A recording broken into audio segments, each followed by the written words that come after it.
there is a place for you at Sharsheret, no matter your background, no matter your age, no matter what you're going through, chances are we can help you get to the next step. And it's all about being together, being a part of this chain of support. And we're eager to hear from you. Hi, I'm Dr. Robyn Roth, but my friends call me the Booby Docs, my popular social media account where I talk about breast cancer and breast health in an educational and fun way. I'm a board-certified radiologist who specializes in breast imaging and image-guided procedures. I'm also a 40-something Ashkenazi Jewish woman with a strong family history of breast cancer and BRCA, so I know a thing or two about breast cancer. And this is my podcast, The Girlfriend's Guide to Breast Cancer, Breast Health, and Beyond. If you or someone you love has been affected by breast cancer, this podcast is for you. Each episode, I sit down with top breast cancer experts, thrivers, previvors, and those that love them to bring you the breast information. So get ready to learn, laugh, and let's be breasties. This podcast is not intended for medical advice. Please refer to your doctor with any symptoms or concerns you may be having. Thank you, and enjoy the show. I am so excited to welcome the CEO of Sharsheret, Elena Silber, to the Girlfriend's Guide to Breast Cancer podcast. Thanks so much for being here. Thank you, Robyn. I'm so excited. This is really an honor. We follow you guys. We use you as a reference for the women and families of Sharsheret, and it's really an honor to be part of your podcast. You're doing so many good things and helping so many people. Thank you so much. And the feeling is mutual. I send so many patients your way, so I appreciate all that you do. So thank you. Thank you. So tell me a little bit about yourself and Sharsheret and how you got involved. So Sharsheret is the National Jewish Breast Cancer and Ovarian Cancer Organization. I actually started here. I was a volunteer at the time. I was a young woman. I was a mom with 4 little kids. I had just moved back from London. My husband was doing something in finance over there, and I was looking for a meaningful opportunity. So I came to an event where the founder, Rochelle Shoratz, was speaking about the organization and getting it off the ground. And if anyone out there has met Rochelle Shoratz, she's a force of nature. And if you hear her speak, it doesn't matter what she's speaking about, but certainly about an issue that resonates with a younger woman in the Jewish community and even beyond the Jewish community, you want to get involved. So I started as a volunteer and we hit it off, and Sharsheret was basically a startup. This was back in 2002. And we were helping women who were diagnosed or at high risk for breast cancer. And I had an MBA in healthcare and I had good connections in the community. And Rochelle asked me if I wanted to come work at Sharsheret. And so I took the position, and I thought it was going to be this low-key nonprofit position. And then we started helping women, and the stories that we heard from women who were going through breast cancer, at risk for breast cancer, family members, it just became so inspiring. These women were going through tremendously difficult situations, and at the same time, we're saying, how can we help other people? So I became a part of that. And from the business side, it was a startup, but from the social side, it was emotionally so uplifting and just motivating. So I never left. Fast forward 22 years later, I'm no longer that young mom with little kids. I actually have grandchildren now, so I'm aging myself. That still remain involved, and the work that we're doing is so relevant, and we're growing with the generation that now Sharsheret has almost 50 people working in an organization that started with just 1 or 2. That's incredible. Tell me a little bit about Rochelle's story for those who aren't familiar with it. So I'm going to take you back in time because it's really, Rochelle was fantastic. So you could also Google her, but Rochelle was a 28-year-old woman. She was a rising attorney. She was a mom with 2 little children, otherwise healthy young woman when she was diagnosed with breast cancer. And she went searching in the cancer community, and she was a Jewish woman, and she looked in the Jewish community for resources and support to help her. And there were many offers for her to speak with aunts and grandmothers, but really no one to address her concerns, the psychosocial issues she was facing about balancing career and cancer, raising her children, intimacy with her spouse, until she was introduced to another young woman who was about 6 months ahead of her in her cancer treatment.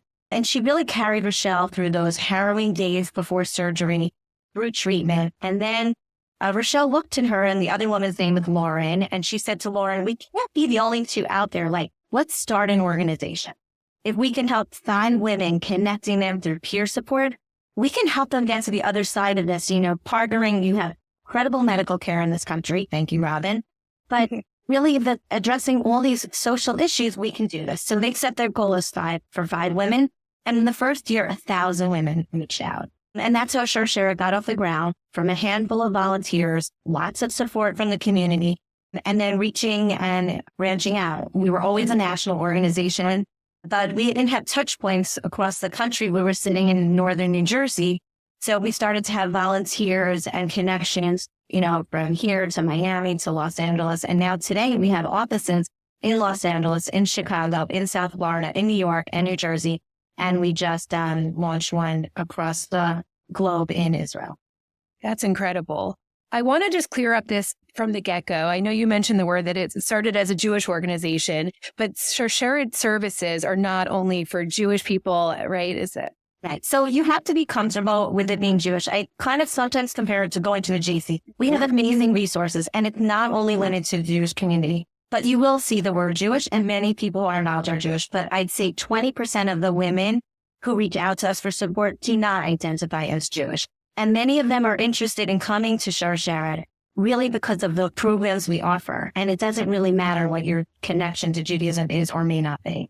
That's important. And there is a tie with the Jewish, Ashkenazi Jewish people, as we know that Ashkenazi Jewish people are 10 times more likely to carry the BRCA mutation, which places you at significant risk for breast and ovarian cancer.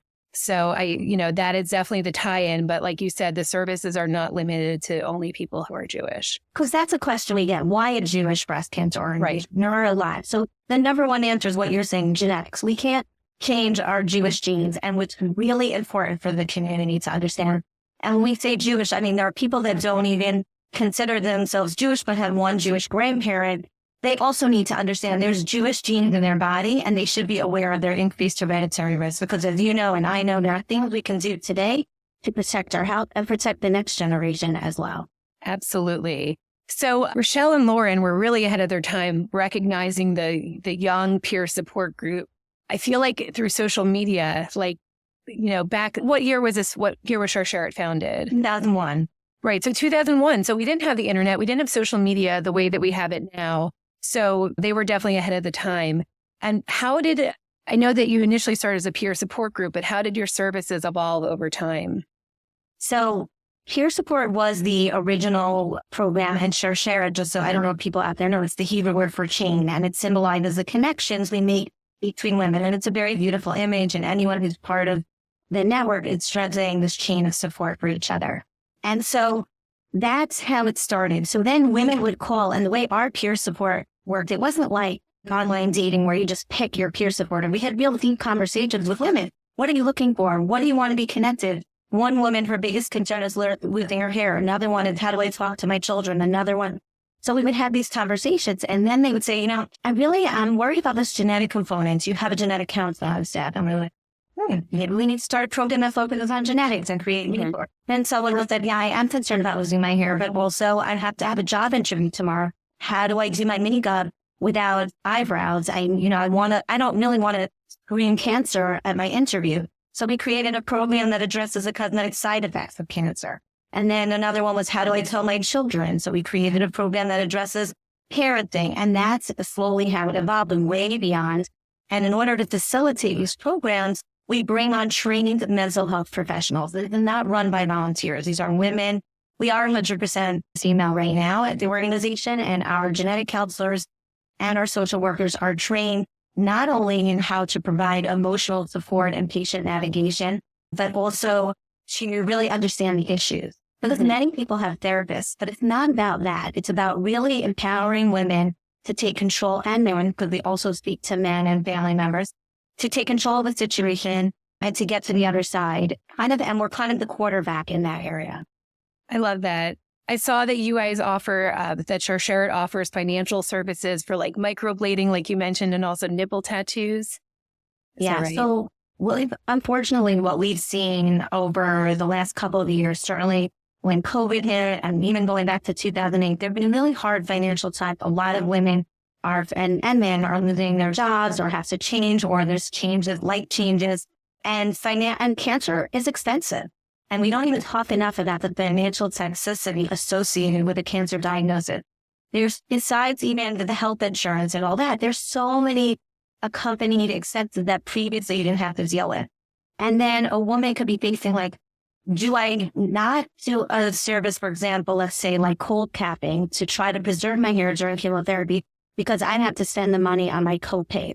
So there's no extra money. Coming to a place like Sharsheret, when we're dealing with a lot of women who are low income, and are facing cancer, we want to provide financial assistance so they can balance this and have quality of life. So we're providing it, like you said, for microblading, cold capping, human hair wig, but also emergency relief funds. So if somebody helps somebody once had to move location, that's expensive. Women who have to pay for things that they didn't know they had to pay for and are low 1 month on their rent, we can help with that. So we're distributing $1 million a year to low income cancer patients. That's incredible. Like, who is eligible for these services? So they have to have a certain level of income, and we are pretty generous with it. But we also connect, if women don't qualify, we also have a discretionary fund. So there's some resources and financial assistance we can do within that. And we also partner with many other organizations so that we can identify other places for you to get free services. So that's what our counselors do. Not only are they helping you, like, for example, this woman today, she was away and she's coming back tomorrow to tell her children that she had cancer. How does she deal with that? But at the same time, we can also navigate the many resources. There are a lot of good resources out there. But like you said, there's social media, but who do you trust and who do you go to? And the internet, it can send you down a rabbit hole. And there's also plain text the city. So Sharsheret will bring it all together for you, take away the noise and set you on your way. I love that. So it's kind of like almost like a coach or somebody to help you kind of navigate your cancer diagnosis, whatever that might look like for you. And it's the best friend, like, right in the something friend. It's really a friend, right? We're the friend that you could keep calling and we want to hear from you. You're not burdening us. This is what we do. And everything we do is free, confidential. And even before COVID, we were always remote.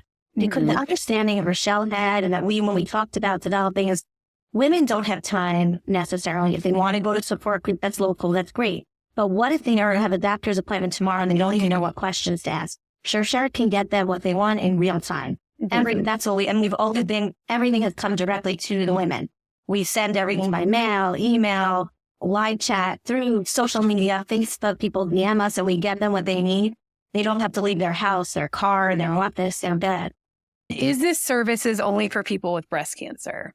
No. So Sharsheret did start out as a breast cancer organization, but because of the BRCA mutation and the connection to other cancers, ovarian cancer was a natural second cancer for us to really gain an expertise and provide support. So we are also an ovarian cancer organization. And on top of that, we know that those who carry a BRCA mutation, that the men and women who carry, can increase their risk for other cancers. So if you are a man with a BRCA mutation, you're also at increased for pancreatic cancer, prostate cancer, male breast cancer, and melanoma. So we are also touching upon those cancers. We don't have an expertise in those. In breast and ovarian cancer, we do. But we also have information on our site and connections for those other cancers. So men and women who come to Sharsheret can get that support. I love that. And it sounds like you help them get whatever help they need and point them in the right direction, which is sometimes all you really need when you're going through a cancer diagnosis. And those are at risk. There's also many people are choosing prophylactic measures. Yeah. So we're also working with that population. So if you are someone that has a genetic mutation, like a BRCA mutation, but you haven't had cancer yet, so a Proviver, then you still have access to your services? Yeah. And the truth is we're also dealing with men. For example, we have like a male webinar coming up during November.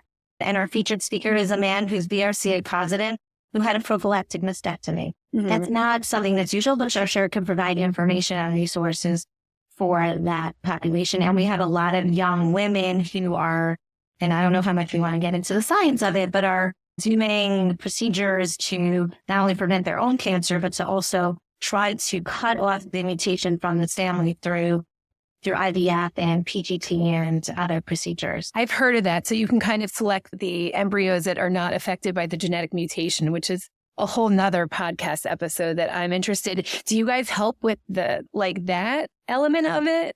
So we definitely, first of all, from the peer support network, these are very private conversations. So when you talk about social media, most women who are young and contemplating going through IVF, either whether they have fertility issues or not, and PDD, they don't want to have these an open conversation. So what we did, we have a group of women, and we've created an entire program, and we have a film on it on how to navigate the challenges, whether you should consider it, what the pros are, what the cons are, because it's not always 100% successful. It is expensive. It's how do you start? When do you do it?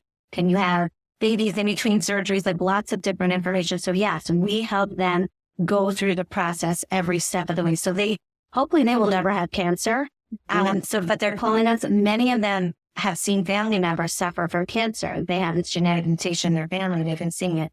And we also have families that are riddled with cancer that have no identified genetic mutation, but they also want to consider prophylactic surgeries or other prophylactic measures or additional screening because they want to prevent cancer or catch it early. So we help with that too. We don't provide medical advice or medical procedures. That's you guys.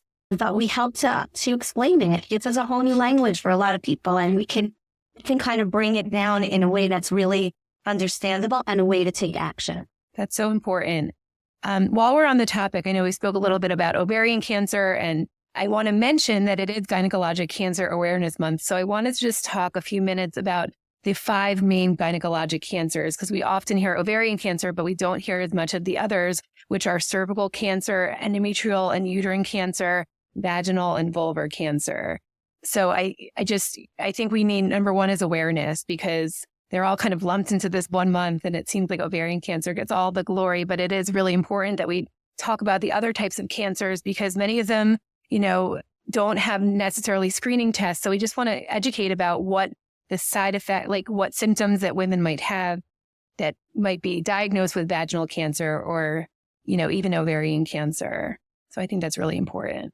Yeah. I mean, we do focus on ovarian cancer again because of the relationship with the BRCA mutation. And while it's this month, I want people out there to understand that every month there is a focus. So for example, like in November, when we do this Pies for Prevention sale, it's for ovarian cancer awareness. And we include in every pie that's sold the signs and symptoms of ovarian cancer, which we know are very similar to many other things, and people so it puts it on the radar. But this month is important, but you and we, and like a lot of organizations, we try to find different touch points throughout the year as a reminder, because these things happen 12 months out of the year. Absolutely. I actually am not a fan of Breast Cancer Awareness Month because I feel like everyone jumps in the pool, the water gets muddied. Like we do this all year long, and breast cancer awareness needs to happen all year round. So organizations like Sharsheret and the Booby Docs, we really highlight that, and I think that's important. And, just some of the symptoms, like you said, the symptoms for ovarian cancer are pretty nonspecific. And unfortunately, there's no screening tests for it, no reliable screening test for it. So, abdominal bloating, fullness. What else am I missing? Urine, intercourse pain, back pain. I mean, it's interesting because I know in the Jewish community, there are a lot of people that are talking about, should we consider genetic testing for everyone? Because these symptoms are not so noticeable. So it's a very big question, but we definitely encourage people to learn more about the process of genetic testing and if it's right for you. And we have a genetic counselor too on staff that can talk to you about it, because these are difficult decisions. And when you find out if you carry a mutation or don't, it's not the end of the story, right? Because the whole family can be affected. Yeah. Knowledge is power, but I totally understand the anxiety that comes along with having a genetic mutation, the implications, and are you ready to face what that means for you and your family? So it's a very complex topic, but it is so important, and knowledge is power. Like knowing that you have a BRCA mutation, you can do prophylactic surgeries or take medications to lower your risk. And also we can do more screening to help find certain cancers early. So that's why knowledge is power. But what I love about what you do, Robyn, and it reminds me a little bit of Sharsheret, is, these are scary things. And, people dread the mammogram because it's the one place you go to find out if you have cancer. Like that just doesn't seem like fun. But I think the way you talk about it and the way you engage people and your positive attitude, it just takes the fear factor out. We had it with women who, Sharsheret also does a lot of campus education, outreach, and activities. And so when a friend of mine was diagnosed, and then she told her kids, and her kids said, "Oh, breast cancer like Sharsheret?"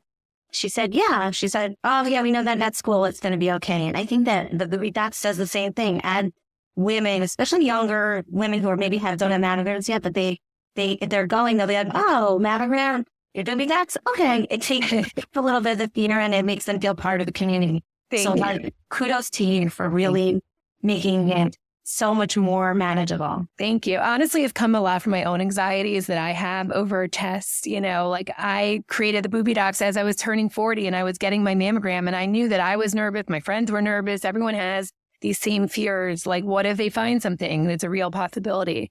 So I always keep that in the back of my mind. And that's the thing that kind of keeps me going because I realize how much that resonates with people. Like, I'm a doctor, but I'm also a patient. Yeah. So I've seen that commercial on TV, right? I'm not just a doctor. Great. Right. Yeah, I don't play one on TV. Yeah. Right. Thank you so much. Right. On the personal piece, right? We know this is a very personal situation and you infuse that personal touch in it. I think it means so much for everyone. So on a personal note, going back to when I was in, college and med school, I had cousins. My two older cousins, Melanie and Michelle, I looked up to them my entire life. And I remember when I was in college, Melanie had some weird health symptoms and eventually she finds a breast lump and she goes into the radiologist's office, what I know now. And it was truly a lump. She was in her early 30s, probably 32 at the time. And she felt a lump that felt off. And so she goes to the doctor, to the radiologist. They say it's probably benign, which means that it's less than 2% chance of it being cancer. And she's like, I want it biopsied. It doesn't feel right to me. And they biopsy it. And lo and behold, it's breast cancer. And she's going through the motions of getting the treatment. She's about to undergo lumpectomy. This was in 2000, 2002 again. And she was about to get the lumpectomy. I think she actually did get the lumpectomy. And she had a friend in New York that was a real estate agent. And she's like, ask them about the new BRCA mutation. And so she decided to get tested. And lo and behold, she was BRCA positive. And they stop her treatment. She ends up getting a double mastectomy. And then her older sister, Michelle, gets a mammogram and she has breast cancer and she's BRCA also, BRCA2. Both of them were BRCA2 positive. Thankfully, 20 years later, they're still they're thriving. And really, they were the whole inspiration for me going into radiology, breast radiology with them in mind. So unbelievable. I mean, look how far we've come, right? How far we've come. And the access also to genetic testing. I just was speaking to someone yesterday. She said she BRCA positive. She did it 15 years ago. So that's $5,000. Now you can do it for $200. And, it's definitely actually. I want to shout out JScreen because I did a lot with them. I was going to say, it's great. And we had a discount code so we can get it for you less than the $200. Absolutely. So I did, I had genetic testing when I was married. A lot of Jewish people get genetic testing when they're married, but then there's also the cancer screening panel. I got tested for the specific mutation my cousins had, but then, genetic testing has come so far. Now they test for over 60 cancer causing genes. So I partnered with Sharsheret. They sent me a kit and I did a saliva kit and I found out, my entire 63 cancer panel, and I met with their genetic counselor, Emily, who was lovely. And she told me, she ran my breast cancer risk. So I found out I'm 15% intermediate. All this is such important knowledge that is so accessible now. G-Screen is amazing. And it's really important that the audience understands, it depends where you get your testing. You want it to be, this is not for fun. This is real. Their labs are great. Their genetic counselors are great. And also, I've met people where it's a barrier. They're not going to go to a lab to get their blood drawn or they're afraid of needles. This is literally comes to your house. You can spit in a tube and send it back. So it's convenient. It's not painful. They are very responsible. And they always recommend someone to speak to Sharsheret. So I love that too about them. And we work together because we recommend them all the time. And we send patients to them many, many times. And people do it. It's so easy. It's so easy. And again, you have to do it responsibly. Drink responsibly, test responsibly. Absolutely. I was going to say, this is not an ad for JScreen, but it should be. Yeah, but we work on it. If they're listening, they'll hear this. Don't you worry. So how do people get in contact with Sharsheret if they want to take advantage of your services? So Sharsheret, we like to say we are wherever you are. So it doesn't really matter where you are. And we will respond to you. We have a toll-free number, 866-474-2774. We're online at sharsheret.org. Now, Sharsheret is a hard word to spell. So SHARSHERET.org. But we also have it misspelled a few times on our website. So in case, through SEO, you'll find us. But we're also on Instagram. We are Sharsheret Official. We're also on Facebook. You can also live chat us. You can text us. Really, we want to remove any barriers. No more forms. You don't have to fill anything out when you call Sharsheret. It's all about human interaction. We have obviously online, but then there's always a person behind it, and we will get back to you within a few hours. It's definitely less than 24 hours. Amazing. Don't answer calls on Saturday, but otherwise we are full. We also have people working LA hours and people working Israel hours. So chances are you'll get us when you need us. So someone can actually reach out to you on Instagram through @Sharsheret. We get DMs all the time. And you just have to be careful because we're on all the college campuses, we're a national philanthropy for 85. So there are a lot of mini Sharsheret Instagrams, which is great, but we're Sharsheret Official. So if you want to reach us, that's the best way. But again, you can, email us, you can call us on the phone, or you can go live chat, whatever is easy for you. And most of the time, women don't always even know why they're calling Sharsheret. They just said, well, I just saw you on the booby docs, or my doctor said. We partner a lot with the medical community. Amazing. So if your doctor recommends it, so call us. And some women call once and it's done and we get them what they need, and that's great. And the chances are they'll call again to help someone else. But some women call every day. When you're going through a difficult time, I always say, this is my cell phone, keep it in your back pocket. Call me for anything and everything. This is what we want to do. I would love to be able to share my number with everyone. And you just don't know. The only thing, you will meet us at some point in your life. You all know someone who, either yourself or someone who's been touched by that. Absolutely. Well, you guys are saints. Thank you so much for everything that you do. I wanted to talk to you about the Sharsheret Summit, which is coming up in just a few weeks. Yeah. So the Sharsheret Summit is an opportunity to really bring education, information, and energy to thousands. I think last year, 23,000 people participated in the summit. And again, this is Sharsheret's model. We want to make sure the information gets where you are. So this series of weeks, it starts in October and it stretches out to November. They had an opening webinar that talked about vaccines and BRCA, and that's a very interesting topic. And then within those couple of weeks, we have about 100 partners in local communities making in-person events. And we have these 7 webinars throughout that will combine experiential opportunities where there might be art and healing and spiritual pieces and educational pieces. And really you could pick and choose what you want to participate. We have top speakers. I think, Robyn, are you doing a webinar for top speakers? Well, let's hear about the one that you're doing, because that's probably going to be the best one. Yeah, of course. No, it's myth and misconception in breast and ovarian cancer. So I think that's a very important topic, and I'm so excited. I'm even going to lead a breakout session at the end for people that have metastatic breast cancer. So that's really important too. And those, by the way, Robyn, stay up late because it's really hard to get them on the phone because they're so eager and so interested in the information, and what they're learning is really improving their quality of life. And all of these webinars are archived and saved on our website, and we can navigate all the videos and get you the information you want. And the in-person event might be happening in a community where you are, so you can check out our events feed, but also reach out to us if you want to do an event, and we provide all the resources, all materials, speakers, whatever you need to raise awareness during that. Amazing. I want to actually pull up the date for the Sharsheret Summit that I am doing. Let me pull it. It's fun. That we can advertise, right? We that we can advertise. Sharsheret, let's see. So it's Tuesday, October 15th at 8:00, and I'm very excited about that. Right. And you can, and again, this is free. You just have to register. We have the link probably on our site already. And it's a very interactive site. Then you can submit questions. We also love it because in the chat, very often the people who are participating might say, hey, I'm here from Alabama, and hey, I'm here from New, and then they can talk to each other. Sometimes they know each other. You can also participate anonymously. They're very good. They're not formal, and really these are information you can take with you.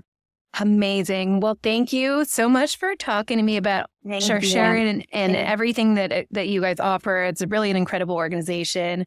Anything you want to leave my listeners with that they want you to know about Sharsheret? You want them to know? So I think you touched upon so many important things. You definitely did your homework. Email us all, but also we work very closely with you guys for many years now. I really want people to know that Sharsheret really is for everyone. Very often there's a hesitation to reach out to an advocacy organization because you have to be the most vulnerable. I mean, we have people, this is a vulnerable time in people's lives when they're at risk, but we have women who are doctors that are reaching out to Sharsheret. There is a place for you at Sharsheret, no matter your background, no matter your age, no matter what you're going through, chances are we can help you get to the next step. And it's all about being together, being a part of this chain of support. And we're eager to hear from you.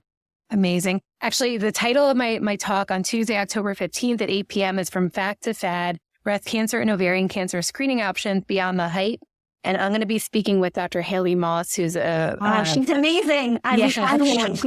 She's a personality. By the way, even if you don't care about the cause, which of course you do, come and listen. They are both incredibly entertaining and informative. We're going to put on quite the show, I'm sure.